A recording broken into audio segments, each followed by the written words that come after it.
Hey guys, Lord Naren White here, the Holy Ghost, the one true God. Back with you with the next video in my series, Great Expectations. Without further ado, returning to Great Expectations. He drank again and became more ferocious. I saw by his tilting of the bottle that there was no great quantity left in it. I distinctly understood that he was working himself up with his contents to make an end of me. I knew that every drop it held was a drop of my life. I knew that when I was changed into a part of the vapor that had crept towards me, but a little while before, like my own warning ghost, he would do as he had done in my sister's case, make all haste to the town, and be seen slouching about there, drinking at the alehouses. My rapid mind pursued him to the town, made a picture of the street with him in it, and contrasted its lights and life with the lonely marsh and the white vapor creeping over it, into which I should have dissolved. It was not only that I could have summed up years and years while he said a dozen words, but that what he did say presented pictures to me and not mere words. In the excited and exalted state of my brain, I could not think of a place without seeing it, or of persons without seeing them. It is impossible to overstate the vividness of these images, and yet I was so intent all the time upon him himself, who would not be intent on the tiger crouching to spring, that I knew of the slightest action of his fingers. When he had drunk this second time, he rose from the bench on which he sat, and pushed the table aside. Then he took up the candle, and shading it with his murderous hand so as to throw its light on me, stood before me, looking at me and enjoying the sight. "Wolf, I'll tell you something more. It was old Orlick, as you tumbled over on your stairs that night." I saw the staircase with its extinguished lamps. I saw the shadows of the heavy stair rails, thrown by the watchman's lantern on the wall. I saw the rooms that I was never to see again, here a door half open, there a door closed, all the articles of furniture around. "And why was Orlick there? I'll tell you something more, Wolf. You and her have pretty well hunted me out of this country, so far as getting a easy living in it goes, and I've took up with new companions and new masters. Some of 'em writes my letters when I wrote when I wants 'em wrote. Do you mind? Writes my letters, Wolf. They writes 50 hands. They're not like sneaking you, as writes but one. I've had a firm mind and a firm will to have your life since you was down there at your sister's burying. I hadn't seen a way to get you safe, and I've looked after you to know your ins and outs. For says old Orlick to himself, somehow or another I'll have him. What? When I looks for you, I finds your Uncle Provis, eh?" Mill pond, bank, and Chinks's basin, and the old green copper rope walk, all so clear and plain.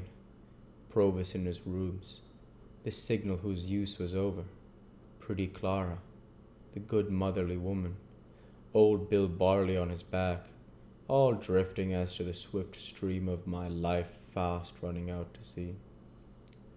"You with the uncle, too.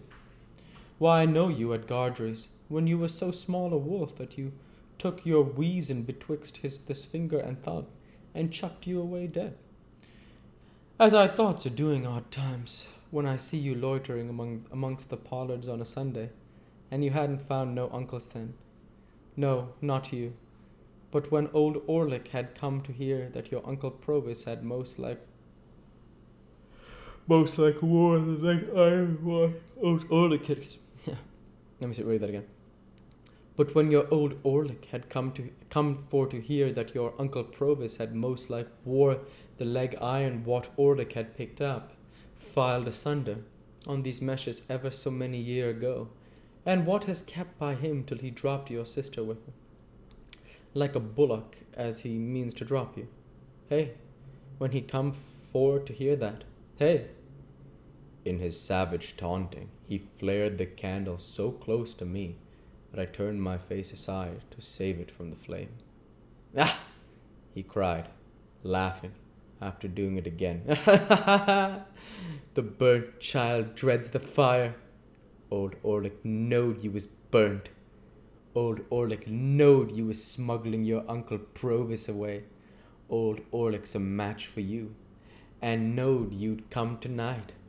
Now I'll tell you something more, Wolf, and this ends it. There's them that's as good a match for your Uncle Provis as old Orlick has been for you. Let him wear them when he's lost his nevy. Let him wear them when no man can't find a rag of his dear relation's clothes, nor yet a bone of his body. There's them that can't and won't have Magwitch. Yes, I know the name. Alive in the same land with them, and that's had sure information of him when he was alive in another land, as that he couldn't and shouldn't leave it unbeknown and put them in danger. Perhaps it's them that writes 50 hands, and that's not like sneaking you as writes but one. Where Compeyson, Magwitch, and the gallows? He flared the candle at me again, smoking my face and hair, and for an instant blinding me, and turned his powerful back as he replaced the light on the table. I had thought a prayer, and had been with Joe and Biddy and Herbert, before he turned towards me again. There was a clear space of a few feet between the table and the opposite wall. Within this space he now slouched backwards and forwards. His great strength seemed to sit stronger upon him than ever before. As he did this, with his hands hanging loose and heavy at his sides, and with my eyes scowling at me, I had no grain of hope left. Wild as my inward hurry was, and wonderful the force of the pictures that rushed by me instead of thoughts, I could yet clearly understand that unless he had resolved that I was within a few moments of surely perishing out of all human knowledge, he would never have told me what he had told. Of a sudden, he stopped, took the cork out of his bottle, and tossed it away.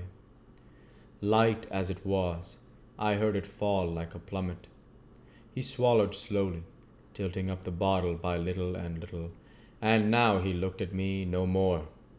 The last few drops of liquor he poured into the palm of his hand, and licked up. Then, with a sudden hurry of violence and swearing horribly, he threw the bottle from him, and stooped, and I saw in his hand a stone hammer with a long, heavy handle. The resolution I had made did not desert me, for, without uttering one vain word of appeal to him, I shouted out with all my might, and struggled with all my might. It was only my head and my legs that I could move, but to that extent I struggled with all the force, until then unknown, that was within me. In the same instant I heard responsive shouts, saw figures and a gleam of light dash in at the door, heard voices in tumult, and saw Orlick emerge from a struggle of men, as if it were tumbling water, clear the table at a leap, and fly out into the night. After a blank, I found that I was lying unbound on the floor, in the same place, with my head on someone's knee. My eyes were fixed on the ladder against the wall.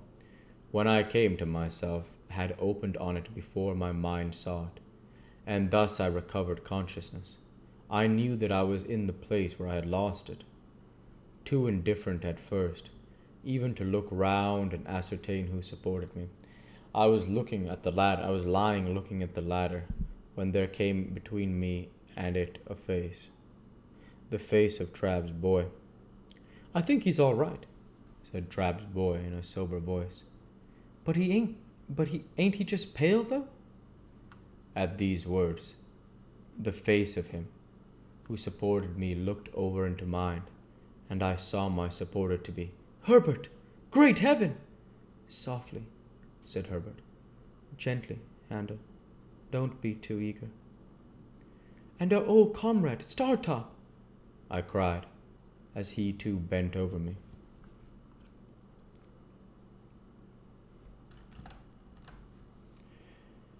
We'll go ahead and stop there for this week.